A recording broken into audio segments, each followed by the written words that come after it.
Let's take a look now at some feature brackets. Unfortunately, we don't have time to go through every single matchup, but we do have some feature brackets that our staff has put together, and wanted to discuss some of those with you, see if you have any thoughts on these.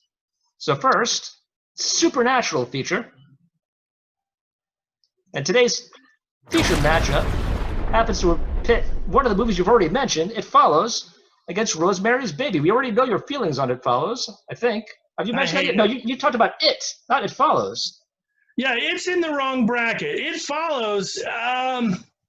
Every good horror film is a metaphor for something else, and It Follows, I just think, is a tired metaphor that's very superficial up front, and people love this film, and I don't begrudge them it, but I don't see it. I don't think it's as deep as people think it is. I think It Follows is a very thinly veiled metaphor, but I'm glad it's on the list instead of Babadook. Babadook is so universally loved, and I'm just like, yeah, it's a metaphor for the mother and the child's grief process. And at the end, spoiler, the monster doesn't go away; it's just kind of under control. Well, It Follows as a metaphor for STDs, and if STDs in themselves are not horrifying enough, don't get me started on those, Vic. No. I don't need a horror film re-metaphorizing something that's already nasty, something that already will never go away, and something that let us just be afraid of life. This one's too thinly veiled for a horror film, and it doesn't need to be there. I would rather have seen Hereditary on this list, because I think Hereditary packs a little better punch. I think it's a more solid horror film than any of that other. And don't get me started on Midsummer. I love Chidi from The Good Place, but he cannot carry a 2-hour film, although Florence Pugh's accent is amazing. See, I'm going to do anything I can to not talk about It Follows. So I'm going to call Rosemary's Baby a film I have not seen. Another You should check it out. It is a classic of the genre, of course. Yeah, it's one of those that once you know the story, you go, do I want to sit through it? You know what I mean? Sure.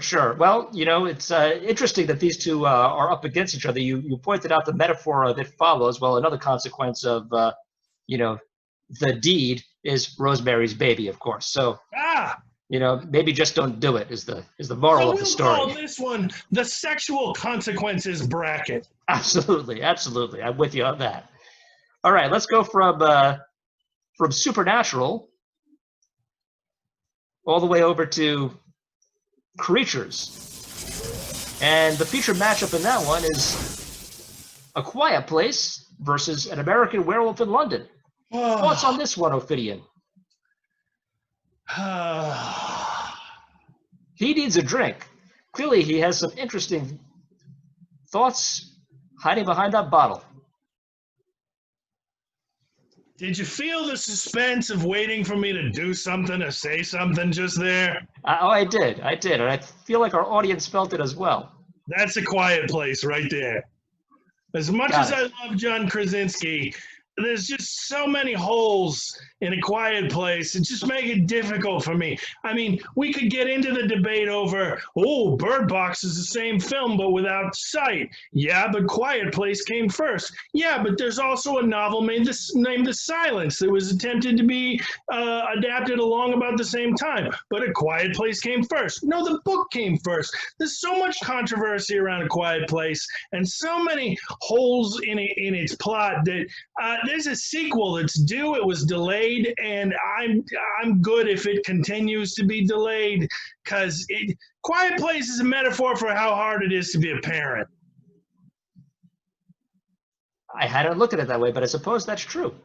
That's what it is. And there's so many. I watched it in the theater and I'm like, okay, I'm done with that. I don't need to see that again. It was a nice 90 minutes. It was entertaining, but it doesn't deserve the place in the pantheon, in the mythos, if you will, that it occupies. I think American Werewolf in London, which won an Academy Award for, did it lose the Heartbeeps? I don't remember. It was nominated for makeup. I believe it did win that Academy Award. I think you're right about that. I thought it did too. I don't remember what heartbeats beat out that I was like, you gotta be effing kidding me. I don't know if I can cuss. Can I cuss on this? I don't know. Let's err on the side of caution. Good idea. There could be children American, watching. American Werewolf in London, revolutionary, Oscar recognized, Quiet Place overrated. American Werewolf's gotta go over. Don't get me started on American Werewolf in Paris, however. Totally different picture. A film that I intentionally avoided. Good call. Good call. Okay, so we've got two of those brackets covered now. Moving on to Madness. It versus Caligari. We've already discussed both of those films for different reasons, but how do you see this head-to-head matchup going of two classic films from almost 100 years apart? I think neither one of them goes very far in the tournament. So this is who cares? I think Cabinet goes over for its innovation. I think It is in the wrong category. Personally, when I saw It, the novel being my favorite of Mr. King's work, slightly edging The Stand, I was disappointed in the movie for making the kids so two-dimensional. I thought you needed more than two films. It makes sense to break it up into two films, children and adults, but the kids in It, the actors are doing their damnedest with a script that just doesn't fully support them, and that's because there's 7 of them. And if you need me to prove it to you, how do I do this? There's one kid who doesn't make it back to the group as an adult. You know who that is?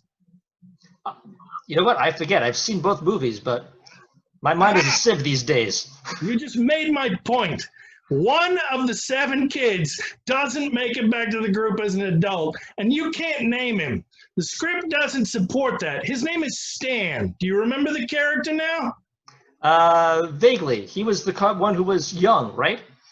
Yes, he was the one who was young. Okay, yes.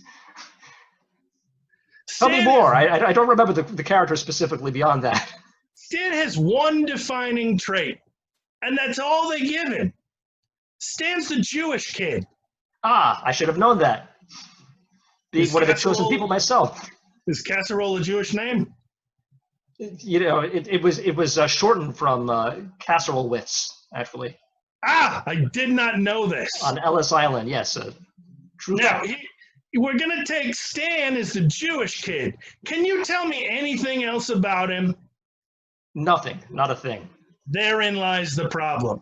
Most of the kids don't have enough material in the script to make them round characters. And when you got 7 kids that create the circle, there's shifts from the novel to the movie that just don't serve those roles. And I applaud the kids, the actors, for doing everything they could with the script, but the script isn't there. It's just not enough to support what they're doing.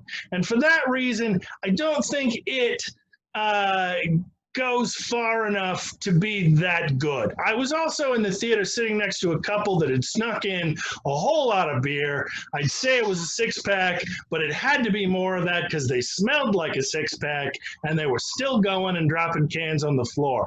Theater was sold out and I was not in a good mood, and there's so much creepiness around it that I wanted more. I just don't think it gets there. Wanted less beer, more creepiness. That makes a lot of sense. That's one of my rules for life, Vic. That is a rule that I should follow more often, No. sadly.